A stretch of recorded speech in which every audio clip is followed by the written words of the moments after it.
മുന്നമെന്നോടിതാരും ചോദ്യം ചെയ്തില്ല, ഞാനും നിന്നാണ് കേൾപ്പിച്ചതില്ലാരെയും ജീവനാഥേ. അത്യന്തം രഹസ്യമായുള്ളൊരു പരമാത്മ തത്വാർത്ഥമറികയിൽ ആഗ്രഹമുണ്ടായതും.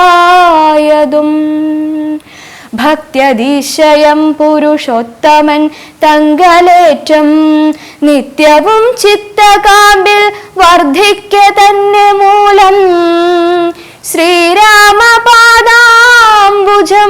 വന്ദിച്ചു സംക്ഷേപിച്ചു സാരമായുള്ള തത്വം ചൊല്ലുവാൻ കേട്ടാലും നീ.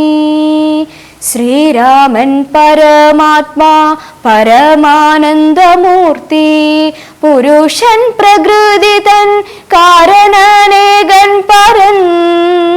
പുരുഷോത്തമൻ ദേവനനന്ദനാദിനാഥൻ, ഗുരു കാരുണ്യമൂർത്തി പരമൻ പരബ്രഹ്മം.